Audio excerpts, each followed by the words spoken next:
Hello दोस्तों, स्वागत है आपका अपने चैनल अंसारी जॉब में।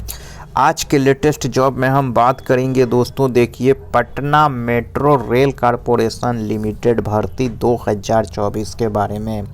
और देखिए दोस्तों, ये रहा इसका एडवर्टीजमेंट नंबर। देखिए, और ये जो नोटिफिकेशन ये जारी किया गया है वो 17/12/2024 को ही जारी किया जा चुका है। तो चलिए दोस्तों, इसी नोटिफिकेशन को हम देखेंगे कंप्लीट डिटेल्स में। हम सबसे पहले यहाँ पे दोस्तों देखेंगे कि इसमें सिलेक्शन आपके का कैसे होगा, उसके बाद हम पोस्ट को देखेंगे।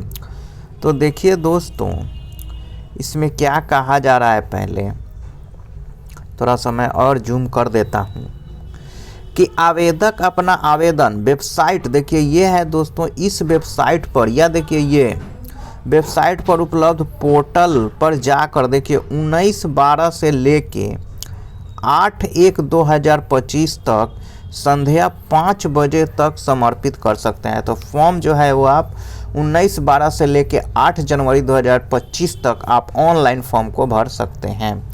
और देखिए दोस्तों, तीसरी बात यह है कि योग्यता एवं अनुभव के आधार पर शॉर्टलिस्ट करने के उपरांत निर्धारित शॉर्टलिस्ट अभ्यर्थियों को साक्षात्कार के लिए बुलाया जाएगा। तो देखिए दोस्तों, जिस पोस्ट के लिए एक्सपीरियंस मांगा गया है, अगर वो आपके पास है, और जिस पोस्ट के लिए एक्सपीरियंस नहीं है, तो भी आपको वो पोस्ट के अनुसार, बहुत सारे इसमें पोस्ट हैं, अभी पोस्ट में बाद में देखूंगा, पहले आपको ये बता दूं। तो योग्यता और एक्सपीरियंस यानी कि क्वालिफिकेशन और एक्सपीरियंस के आधार पर आपको शॉर्टलिस्ट किया जाएगा और उसके लिए आपको इंटरव्यू के लिए बुलाया जाएगा। और देखिए, शॉर्टलिस्टिंग स्क्रीनिंग समिति का निर्णय अंतिम होगा, इस पर किसी प्रकार का दावा या आपत्ति नहीं होगा।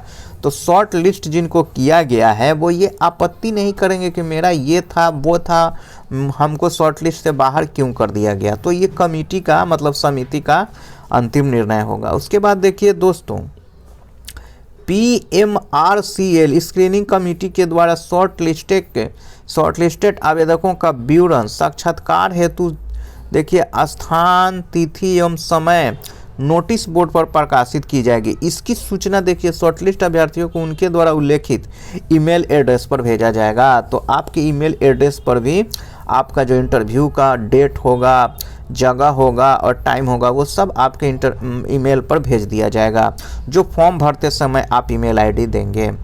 उसके बाद देखिए दोस्तों, साक्षात्कार जो होगा हेतु किसी भी अभ्यर्थी को किसी तरह का भत्ता दे नहीं होगा। तो इंटरव्यू के लिए अगर आप जाइएगा तो उसके लिए आपको पटना मेट्रो रेल कॉरपोरेशन पैसा नहीं देगा।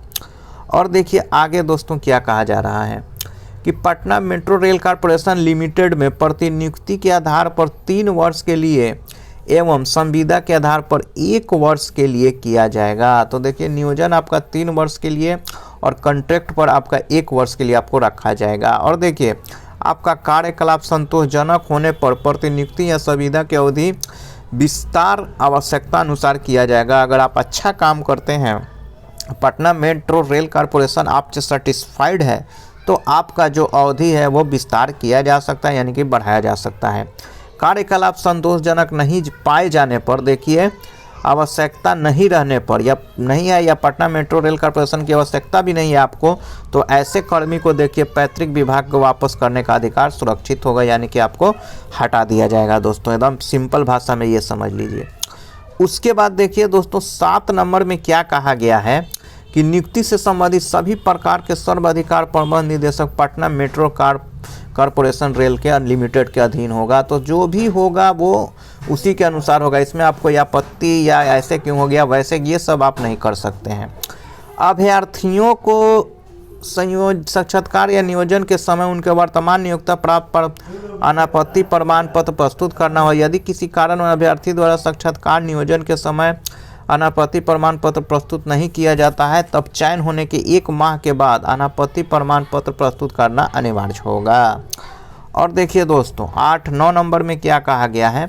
अब 9 नंबर में ये सब तो दूसरा बातें कही गई है। अब देखिए दोस्तों, जो लोग सरकारी सेवा से रिटायर है, देखिए उनके लिए क्या है कि सरकारी सेवा से सेवानिवृत्त अभ्यर्थियों को देखिए दोस्तों, सम ऑफ या माइनस के आधार पर देखिए मानदेय भुगतान किया जाएगा, जबकि संविदा पर नियोजन हेतु उपयुक्त सारणी के स्तंभ 6 के आधार एक मुफ्त मानदेय पटना मेट्रो रेल कॉर्पोरेशन के द्वारा एवं निर्धारित प्रतिमाह में किया जाएगा। और देखिए प्रति नियुक्ति पर नियोजन हेतु अभ्यर्थी की आयु आवेदन करने के लिए निर्धारित अंतिम तिथि के 56 वर्ष एवं संविदा नियोजित अभ्यर्थियों की 62 वर्ष से अधिक नहीं होना चाहिए। तो देखिए दोस्तों, आपका ज़्यादा से ज़्यादा एज 56 वर्ष अंतिम तिथि, और संविदा पर अगर आप होइएगा तो 62 वर्ष। और देखिए संविदा पर नियोजन के उपरांत यदि अभ्यर्थी द्वारा स्वेच्छा से सेवा छोड़ा जाता है तब ऐसे अभ्यर्थियों को 1 माह पहले ही नोटिस देना अनिवार्य होगा। अगर आप सेवा को छोड़ना चाहते हैं तो आप पहले ही 1 माह पहले आप उसको नोटिस दे सकते हैं। और देखिए चयनित उम्मीदवार को नियुक्ति पत्र जारी तिथि से अधिकतम 1 माह के अंदर अपना योगदान देना अनिवार्य है। तो अगर आपका सिलेक्शन हो जाता है तो आपको 1 माह के अंदर आपको नियुक्ति पत्र दिया जाएगा और आप 1 माह के अंदर आपको ज्वाइन भी करना होगा। तो ये हो गया दोस्तों, देखिए जो नोटिफिकेशन में बातें कही गई है। अब देखिए दोस्तों यहाँ पे अब हम चलिए पोस्ट को देख लेते हैं। तो देखिए दोस्तों पोस्ट की अगर हम बात करें, देखिए यहाँ से हम देख रहे थे, चलिए अब पोस्ट को देख लेते हैं। तो देखिए पोस्ट में जनरल मैनेजर फाइनेंस, देखिए दोस्तों जनरल मैनेजर फाइनेंस, इसके लिए देखिए officer from any organise account finance service या रिलेवेंट फील्ड से आपको होना चाहिए ऑफिसर अगर आप हैं तो। या देखिए दोस्तों आपको MBA होना चाहिए दोस्तों फाइनेंस में और 10 साल का अनुभव होना चाहिए। डिप्यूटेशन या कॉन्ट्रैक्ट पे होगा। आपका जो महीना होगा वो 80,000 से 1,25,000 रुपये तक होगा। उसके बाद देखिए GM रोलिंग स्टॉक OM, इसके लिए आपको मैकेनिकल इंजीनियर और इक्विवेलेंट रैंक होना चाहिए स्टेट या सेंट्रल गवर्नमेंट में। या दोस्तों आपको बीटेक होना चाहिए मैकेनिकल में और 15 साल का अनुभव होना चाहिए। और इसमें जो आपका सैलरी मिलेगा दोस्तों वो 1 लाख से 1,75,000 तक। उसके बाद देखिए दोस्तों GM सेफ्टी में, इसके लिए आपको civil, mechanical, electrical, electronic engineer of SCC rank और equivalent rank state central government ये होना चाहिए। या आपको देखिए बीटेक होना चाहिए या बी होना चाहिए, सिविल, मैकेनिकल या इलेक्ट्रिकल होना चाहिए और 15 साल का आपके पास अनुभव होना चाहिए। इसमें भी दोस्तों आपका सैलरी 1 लाख से 1,75,000 तक जाएगा। डिप्टी जनरल मैनेजर, देखिए दोस्तों ऑफिसर फ्रॉम स्टेट या सेंट्रल गवर्नमेंट रिकॉग्नाइजेशन, या देखिए ग्रेजुएशन आपको लॉ में होना चाहिए और 7 साल का साथ ही दोस्तों अनुभव भी होना चाहिए। और आपका जो सैलरी होगा 75,000 से 1 लाख रुपए तक होगा। उसके बाद देखिए दोस्तों डिप्टी जनरल मैनेजर, इसके लिए देखिए electrical, electronics, communication, computer science, engineering, EE rank या स्टेट या सेंट्रल गवर्नमेंट और इक्विवेलेंट रैंक होना चाहिए आपको स्टेट गवर्नमेंट में।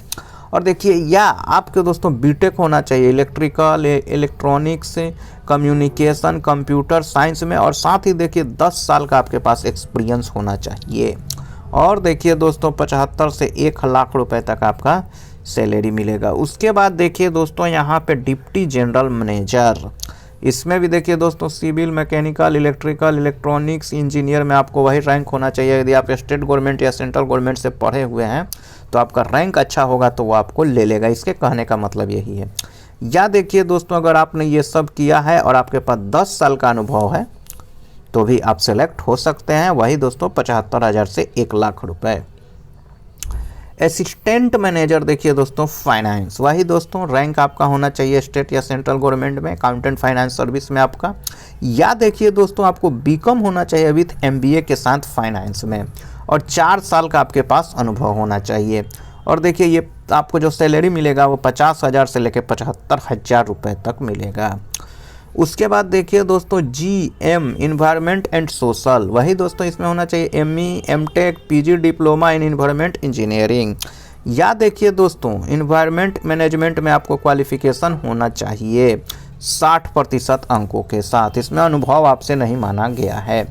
और देखिए दोस्तों 80,000 से 1,25,000 रुपये तक आपका सैलरी होगा।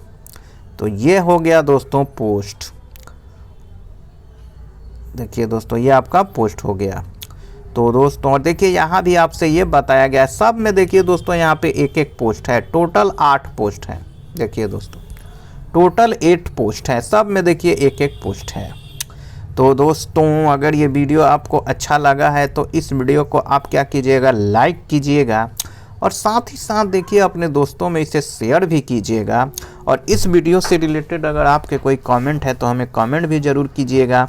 और अगर कल भी आप ऐसे ही लेटेस्ट जॉब का वीडियो अपने मोबाइल में देखना चाहते हैं तो हमारे चैनल को सब्सक्राइब करके बेल आइकन के ऑल पे क्लिक करना मत भूलिएगा। तो मिलते हैं कल एक लेटेस्ट जॉब के साथ। जय हिंद।